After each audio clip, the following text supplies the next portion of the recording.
हमारे कार्यक्रम के अध्यक्ष वीडियोस वगैरह सेंड कनेक्ट कर लो चाहे। और हमारे यहाँ पर इस कार्यक्रम की शोभा बढ़ाने आए हमारे सभी ये मेरा पूरा जो कितना गंदा आ रहा है, काला काला शकल भी नहीं दिख रही है। जय श्री राम। एक राष्ट्र एक चुनाव, यह भारत में कोई नई अवधारणा नहीं है। स्वतंत्रता प्राप्ति के पश्चात 1951 से 1967 के बीच भी हमारे देश में एक साथ एक चुनाव हुए थे, लेकिन बाद में कुछ विधानसभा और कुछ लोकसभा 14 लोकसभा भंग हो जाने के बाद यह क्रम टूट गया और चुनाव का वर्तमान स्वरूप आज हमारे समक्ष है। लेकिन हमारी सरकार ने एक राष्ट्र एक चुनाव की अवधारणा को पुनः जागृत किया है। एक राष्ट्र एक चुनाव अर्थात लोकसभा विधानसभा के चुनाव एक साथ करवाना और इन चुनावों के 100 दिनों के भीतर ही स्थानीय स्तर के जिला पंचायत, नगर पंचायत और ग्राम पंचायत के चुनाव भी एक साथ करवाना। अगर यह तीनों स्तरों के चुनाव एक साथ आयोजित होते हैं तो हमारे जीडीपी में 1.5% की वृद्धि होगी, जो हमारे विकसित भारत के लिए एक महत्वपूर्ण मील का पत्थर साबित होगी। एक राष्ट्र एक चुनाव पर एक उच्च स्तरीय समिति गठित की गई, जिसके अध्यक्ष पूर्व राष्ट्रपति श्री रामनाथ कोविंद जी बनाए गए। इस समिति को यह कार्य सौंपा गया कि वह अधिक होने से लोगों की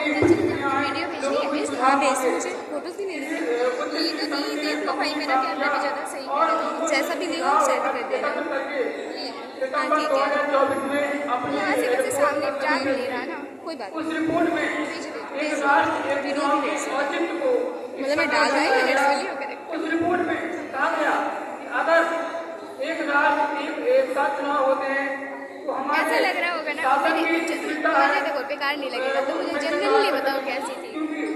बेकार बताओ जनरली मैं बताऊँ, तुम्हारे वर्ड स्टार्टिंग बहुत अच्छी थी बट बीच में थोड़ा सा लैग हो गया। बहुत बार मैंने one nation and one election वही चीज़ हाँ रिपीट करा है, तुमने रिपीटिंग बहुत कर दिया, फिर तुम बीच में ओ करने लगी नहीं होना चाहिए।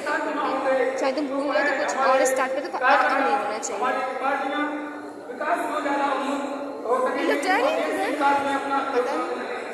पानी नहीं पीना लगातार आचार संहिता लगानी पड़ती है, जिससे कि हमारे विकास परियोजनाएं प्रशासनिक गतिविधियां हाथ दर्द करने लगा।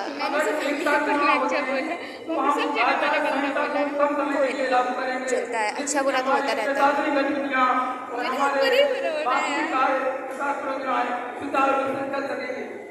इसी के साथ ही अगर हम एक साथ चुनाव करवाते हैं तो हमारे जीडीपी में 1.5% यानी कि लगभग 5 लाख करोड़ रुपए का बजट होगी, जो कि मान लीजिए कि देश के हमारे विकसित राष्ट्र की गंदा प्रोनाउंसिएशन होगा। इंग्लिश बहुत अच्छी बोलती हो, पता है तुम्हें इंग्लिश मालूम होना चाहिए। तुम्हारी इंग्लिश स्पोकन बहुत अच्छी है, स्पोकन इंग्लिश बहुत अच्छी है, बट पता है यहाँ पे जब तुम खड़े हुए ना ऊपर जाकर कई बार तुमने रिपीट कर दी है। मुझे डाइवर्सिटी वाला लगा था, ड्राइवरी मैंने डाइवर्सिटी बोला था। अच्छा पर यहाँ पे सुनाई दिया ड्राइवरी सिटी, ड्राइवरी सिटी से ट्राई करता बोलने ही नहीं चाहिए लग जाता है यार। पैर कपड़े लगते हैं बस, और कोई बात नहीं। ये वाली स्कूल सिर्फ एक बार मतलब ऐसे ही प्रोग्राम है पहले। हाँ कितनी बार, मेरा तो यार फर्स्ट टाइम था मेरे।